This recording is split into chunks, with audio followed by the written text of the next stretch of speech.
আসছি পরের খবরে। আলিপুরদুয়ারে 70 লক্ষ টাকায় ঝিল সংস্কার। 18 নম্বর ওয়ার্ডে ঝিল সংস্কার শুরু পুরসভার। রাজকুমার রয়েছে টেলিফোন লাইনে। রাজকুমার, 70 লক্ষ টাকায় ঝিল সংস্কার করা হচ্ছে পুরসভার এই উদ্যোগে স্থানীয় বাসিন্দারা কতটা খুশি?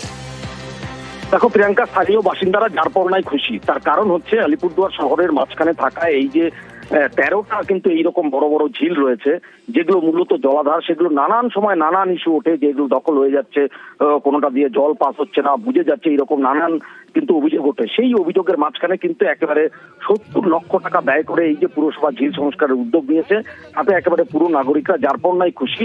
এবং পুরো নাগরিকরা চাইছেন শুধু এই 18 নম্বর ওয়ার্ডের ঝিলটি নয়, শহরে যে ঝিলের শহর বলে পরিচিত আলিপুরদুয়ার, সেই প্রত্যেকটা ঝিল একই কায়দায় সংস্কার করা হোক। প্রিয়াঙ্কা, বেশ।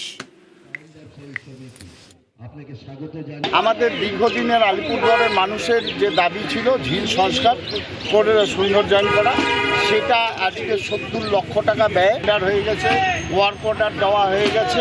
আজকে সেটার কাজের শুভ সূচনা করা হলো। এখন আলিপুরদুয়ার মানুষের কাছে ঝিল একটা আবেগ, ঝিল সংস্কার করাটা একটা আবেগ, সৌন্দর্যায়ন করাটা আবেগ।